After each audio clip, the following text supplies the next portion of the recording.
Good morning, everyone. And you see that there's something just a little bit different behind me?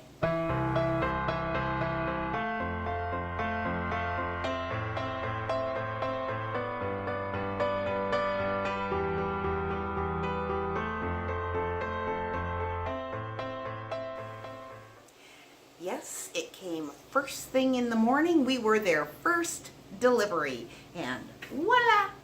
Here is my refrigerator. I am so excited because, look, it works. We just have to wait a few hours for it to be able to cool down, and the freezer needs to wait a full 24 hours for it to get cold. But yes, I am so thankful to the Lord for how He worked that out in our lives.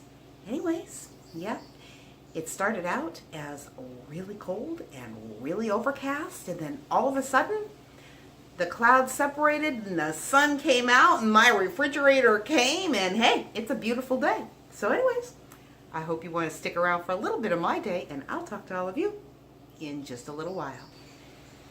Hello again, everyone. I'm outside because I thought that since it is just a beautiful day, but it's also a very cool day. Yeah, it's only about 64 degrees out. So I thought that I would take this opportunity and finish weeding the only area of my house. That's this area that you see behind me. That's the only area that I didn't get weeded. So yeah, I'm going to go ahead and I am going to weed this. Then my husband can get the mulch done. And yeah, from this point out, it will just be maintaining. And yeah, I tell you, I'm not going to get under any low-hanging branches or any type of, brushy area that those awful ticks want to hang out in. No, I'll stay out in the open. But I did want to show you something, if I can find what I did with it. 1 minute. Here it is. See this tool?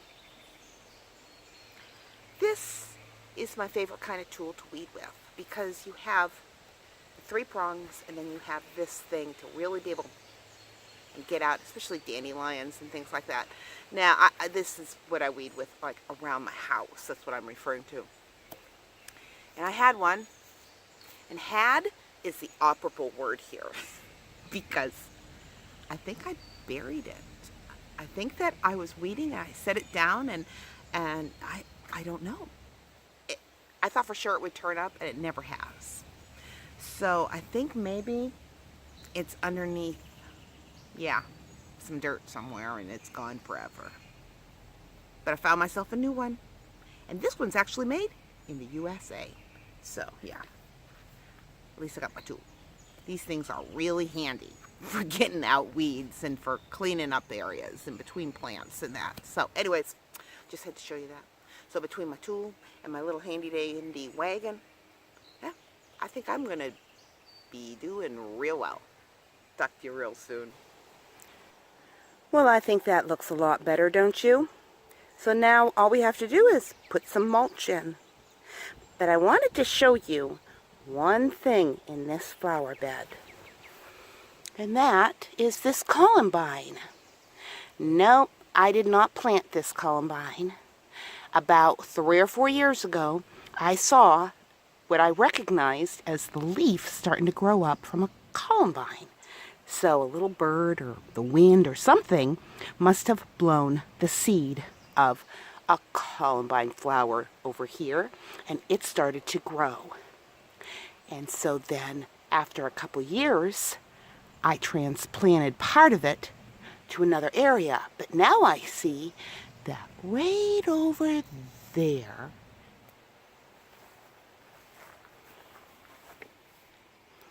there is another columbine plant starting to grow.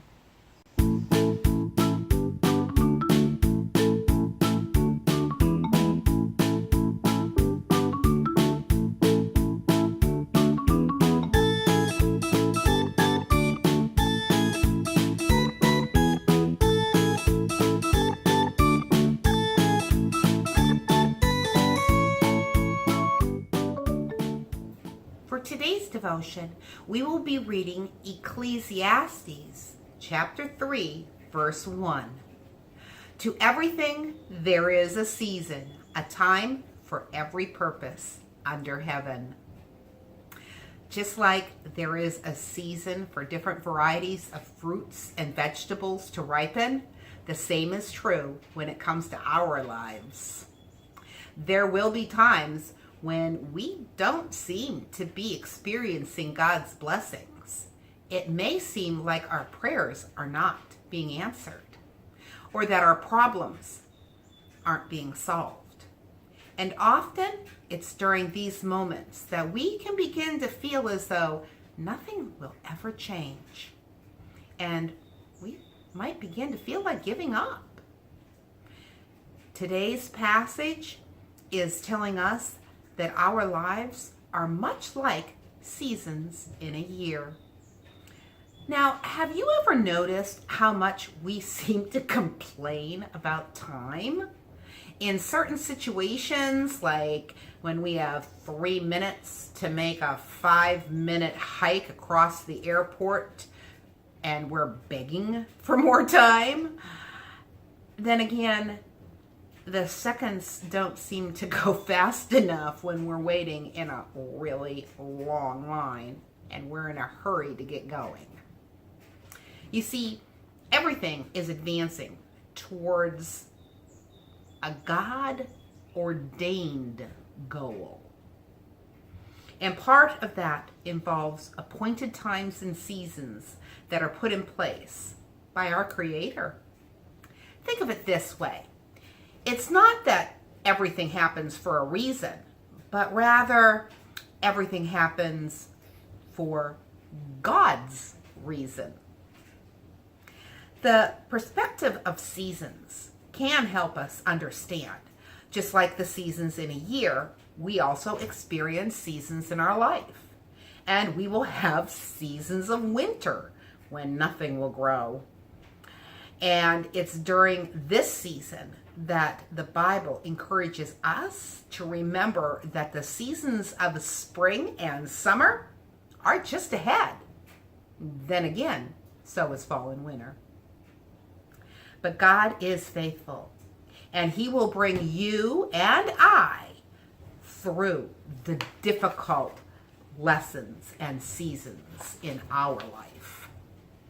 Please remember that our lives and our world are not controlled by some impersonal fate, but by our gracious God, who has a plan that extends even to what we might consider the most insignificant things in the world. He works out all things according to the purpose of His will, and we can rest knowing that nothing takes Him by surprise or throws Him off course. Psalm 18:30 says, "As for God, His ways are perfect. The word of the Lord is proven. He is a shield to all who trust in Him." We wouldn't need a shield if God didn't know that there would be difficult times in hardship. And with that, I want to remind you, life happens, and we can enjoy it.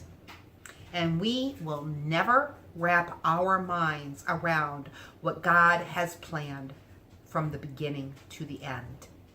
But our attitude toward life changes when we learn to see the good times and the bad times as opportunities to grow closer to our Heavenly Father. As we learn to trust Him, we begin wholeheartedly enjoying the good times because we're not worried about what's coming next. God bless, and I will talk to you tomorrow.